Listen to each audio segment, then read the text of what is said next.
And welcome back. We continue our conversation with Manitowoc Mayor Justin Nichols. Turning to crime, Mr. Mayor, Manitowoc, just like any other city of that size, faces a certain degree of crime. Is your city adequately, in your opinion, funding your police department properly? You know, you can always keep adding more. It's where you put your priorities and what the officers do. We've seen a very large increase in drugs. Of course, every community has, unfortunately nationwide.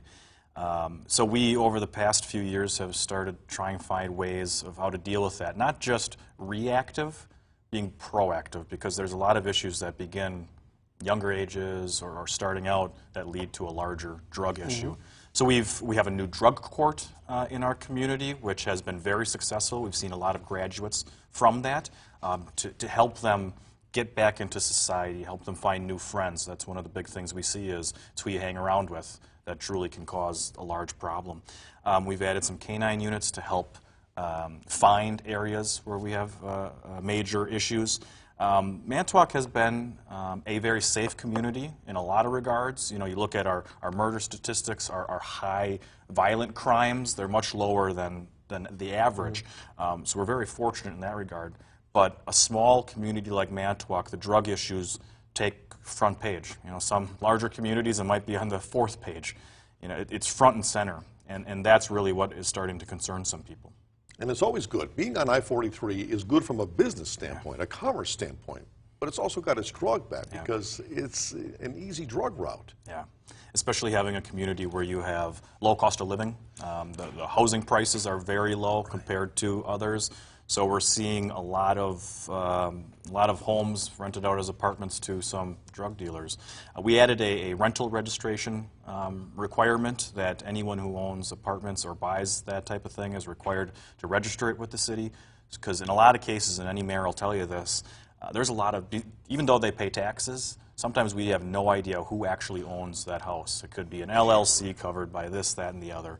This new program requires an actual person to register with the city and to help with a lot of things like this, because a lot of these homes are rentals and the owner is doing nothing and probably knows that it's happening in their home. And you just had a 19-pound meth bust in your community. How closely does Manitowoc work with the Department of Justice on crimes like this? Yeah, very. And locally, we have a consortium of the City of Manitowoc, City of Two Rivers, City of Kiel, and Manitowoc County. Manitowoc County Metro Drug does an excellent job.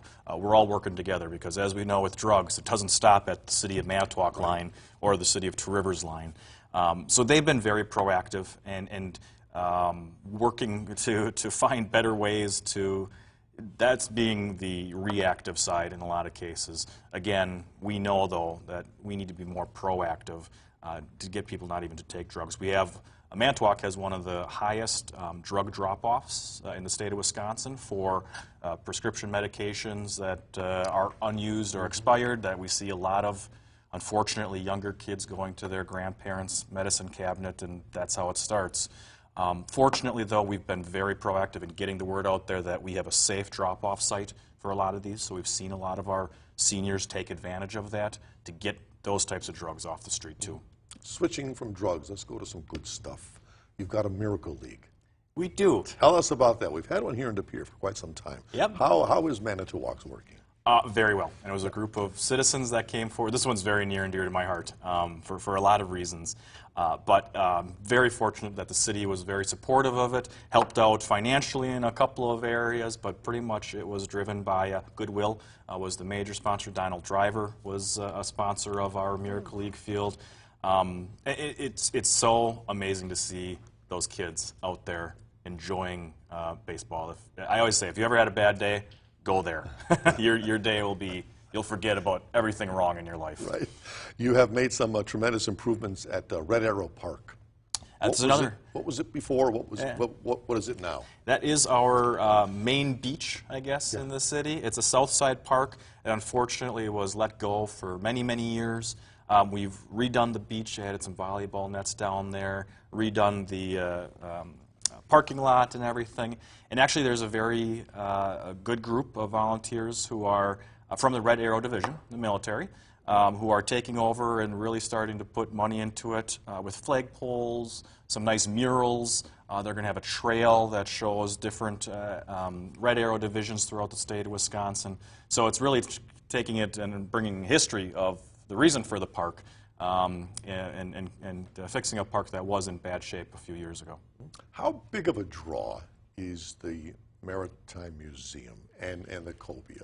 It just seems as though as long as there are fifth grade classes, you are always going to have field trips there. Yep. But I got to believe tourists are also a big part of that too. It is, and being the state's Maritime Museum, we get a lot more exposure because the state also promotes it. But you know, every other night, there's a Boy Scout group that is actually staying overnight in the cobia. So you can Really, actually, you can do that. Kids actually, I think former Speaker of the House, Paul Ryan, actually stayed over there a couple times with his children. So yeah, you see a bunch of kids enjoying that, appreciating it. They continue to do a wonderful job. We're talking about a national marine sanctuary from Two Rivers down to Port Washington with, I believe, 100-some shipwrecks that are right off of all of our coast, and bringing that education factor into what the Maritime Museum does also. So there's a lot of neat things on the horizon for that, and being in our downtown, it's a huge draw. Yeah, that is a first-class museum. It really is. If you've seen museums across the country, they're all good, but not quite what you have over there. Thank you. We continue on with Manitowoc Mayor Justin Nichols right after this. Please stay with us.